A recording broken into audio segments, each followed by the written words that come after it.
Je suis cette chaise vide que des humains ont installée lors de leur réunion pour laisser symboliquement une place à la nature. Chers citoyennes et citoyens en responsabilité, merci d'être présents et d'avoir répondu à notre invitation pour partager cette journée qu'on vous souhaite enrichissante, inspirante, mais aussi un peu décoiffante. Et donc une journée qui a pour but de questionner notamment l'innovation. Toute innovation, c'est d'abord une désobéissance. Une désobéissance qui a réussi, certes, mais une désobéissance avant tout.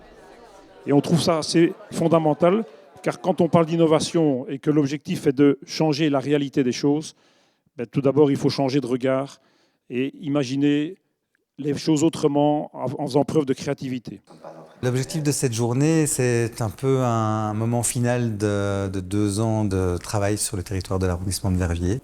On a exploré plein de choses en termes de transition et de résilience du territoire avec notre approche basée sur la systémique et le vivant. C'était un moment pour rassembler une diversité d'acteurs, partager différentes réflexions et questionner notamment pas mal le rôle de l'État. L'État partenaire, c'est un État qui en fait aménage un espace permettant aux acteurs locaux de se saisir des opportunités qui leur sont données, d'inventer leurs propres solutions.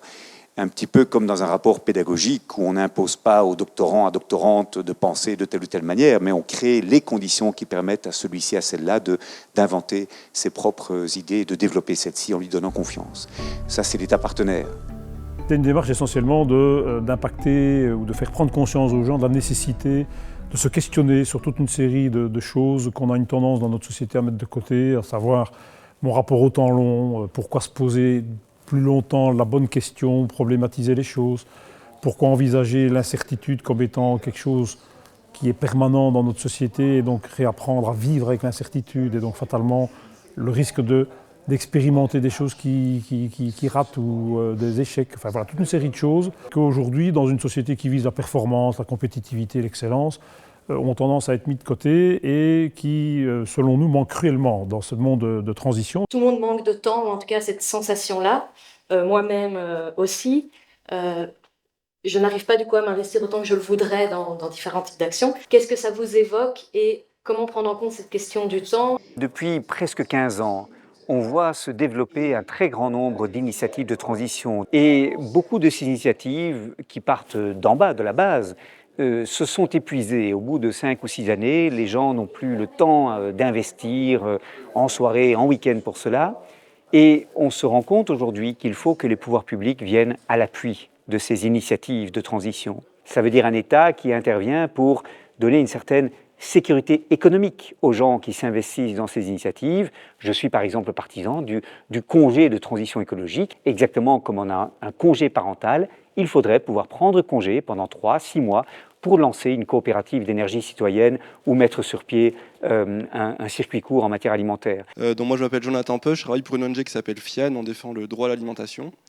Et par ailleurs, on est cheville ouvrière d'un réseau qui s'appelle le collectif de réflexion et d'action sur la sécurité sociale de l'alimentation, qui est un projet qui, en une phrase, consisterait à ce que tous les citoyens de Belgique, adultes et enfants, touchent 150 € par mois pour les adultes et la moitié pour les enfants, pour acheter une alimentation de qualité.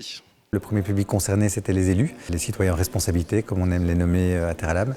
On avait 12 communes sur les 20 de l'arrondissement francophone qui étaient présents, donc c'était super, dont plusieurs bourgmestres et puis toute une série d'échevins.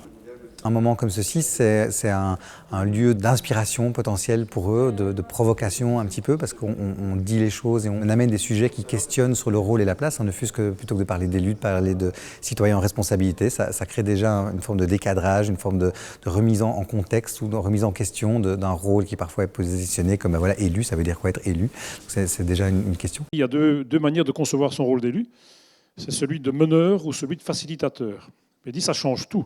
Parce que dans le premier cas, on est dans un rapport de pouvoir, et donc on est fort dépendant de la continuité du meneur dans la durée. Dans le second cas, on développe beaucoup plus la puissance par l'intelligence collective et par le fait qu'on facilite la répartition du leadership en fait, sur beaucoup plus de têtes. Et donc, si la personne disparaît, mais que ce principe de facilitation persiste, en fait, le leadership, il est presque secondaire à condition d'être dans une posture de facilitateur. Appliquer l'approche systémique dans les problématiques que l'on rencontre en tant qu'élus communaux, on n'a pas l'habitude, et donc c'est une nouvelle approche, c'est une nouvelle posture à laquelle on n'est pas habitué, et donc c'est un changement vraiment dans l'approche d'une problématique. Il s'agit de bien intégrer les outils, de se les approprier, et donc parfois il faut, à mon avis, un accompagnement quand même pour rentrer dans cette logique. On aime bien un peu provoquer, évidemment, dans le choix des mots, questionner la désobéissance, questionner le cadre, etc. Et pour inviter les gens à oser questionner le cadre, oser en sortir pour y revenir transformer et faire bouger la ligne de ce cadre. Il a besoin de bouger. Terra Lab a peut-être aussi cette envie, c'est de fédérer toute une série d'acteurs qui aujourd'hui se sentent isolés dans leur coin à vouloir faire ça et qui peut-être, grâce à Terra Lab ici sur l'arrondissement de Villejuif, on se dit finalement, on n'est pas tout seul, on va le faire avec. On a parlé du fait que toute innovation est avant tout une désobéissance. On a parlé de participation citoyenne, de comment elle s'inscrit dans la complexité et surtout comment elle s'inscrit dans un changement général de culture et surtout un changement de posture. La désobéissance, je ne vais pas dire qu'il faut quand même dire ok demain désobéissance totale, mais je pense que c'est quand même toujours un petit grain qui dit que comme un enfant à qui on permet de désobéir, c'est quand même un autre regard sur notre système démocratique et c'est aussi porter le questionnement à d'autres niveaux. Donc de poser la question fait en sorte de pouvoir faire remonter la question. Et là je suis d'accord. Je vais partager un exemple concret sur lequel on va pouvoir un peu discuter et puis de laisser l'espace à vous et vos projets personnels. Si vous voyez en fait dans vos activités, dans vos institutions ou dans votre métier des points de frein et donc les postures qui peuvent être adoptées et des potentielles solutions. Ça m'inspire parce que, et en fait ça crée même un peu de joie parce qu'il y a aussi, face au changement qu'on vit actuellement et même dans des situations peut-être plus personnelles de collectifs ou d'institutions ou d'associations, il y a un peu cette peur de dire ok mais on va pas y arriver, il y a une attente d'arriver quelque part au résultat et on va pas y arriver. Et là ça montre vraiment une approche peut-être plus globale, qu'il y a aussi des personnes qui commencent à penser comme ça et que ça va germer dans d'autres têtes et d'autres manières de penser, dans d'autres institutions. Poser un problème, c'est poser les questions qui vont avec. Pas forcément pour trouver des réponses, mais plutôt pour élargir plus tard le débat et le champ des possibles. Et s'il y a bien une chose que l'on sait depuis longtemps, c'est que tout ça, ça demande du temps. L'idée n'est pas de dire arrêtez tout, n'agissez plus, parce qu'il faut qu'on prenne le temps et on agira après. De nouveau, Terra Lab, c'est du « et ». On n'est pas là pour opposer l'approche linéaire problème-solution contre l'approche systémique. C'est du « et ». Il y a des moments où il faut agir vite. Ici, c'est le cas. Donc on n'empêche pas la concrétisation de projet, mais on dit qu'on doit l'accompagner d'une réflexion sur le temps long qui vient challenger, qui vient un peu bousculer un petit peu la manière dont on avait imaginé un projet au point de départ. Contrairement à ce qui se fait souvent aujourd'hui, on a payé pour écrire un plan. Ce plan, il est valable pendant 5 ans. Il est hors de question de changer de direction pendant 5 ans. Ça, pour nous, c'est dramatique. Il faut même des fois souvent revenir à ce sens premier pour savoir qu'est-ce qui nous motive, pourquoi on fait ça, pourquoi on prend ce risque. Et donc, ce lien entre le risque pris et le sens apparaît comme quelque chose de très important. Notre mission essentielle, c'est de soutenir le risque, et de soutenir le risque et l'incertitude.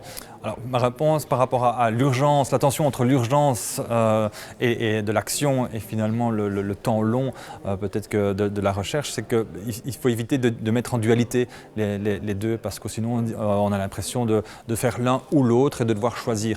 Il faut les deux.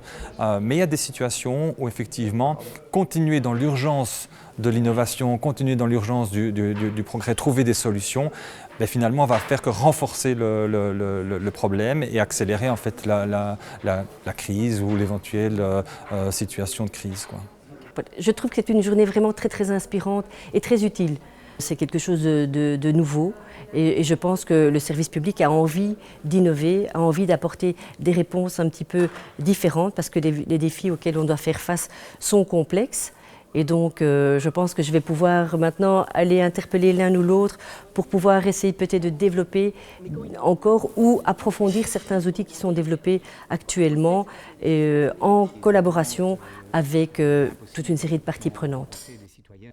Après 2 ans, Terra Lab, ça reste merveilleusement encore un laboratoire. On joue encore à ça, on joue encore de ça.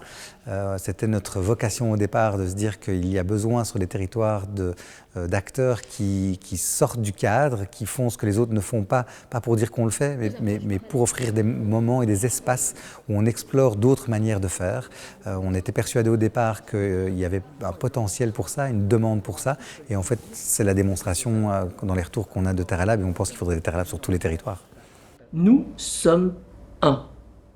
Et nous ne sommes que des astres quelconques, la somme de ces désastres de l'univers du quotidien.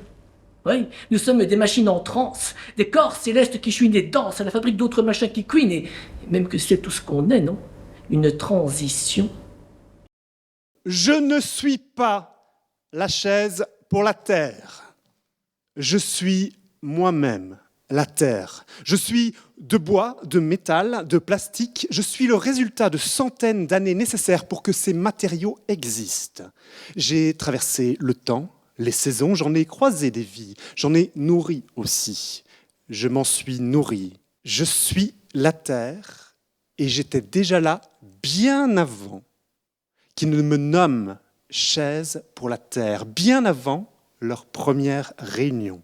Ils pensent s'être élevés au-dessus du sol, mais ils ne se rendent pas compte que depuis longtemps, ils sont assis sur nos semblables, sur des chaises sur la terre. Les chaises pour la terre ont toujours été là lors de leur réunion. Alors qu'ils aient besoin que nous soyons vides pour le comprendre, voilà qui me fait bien rire, mais qui me réjouit en même temps.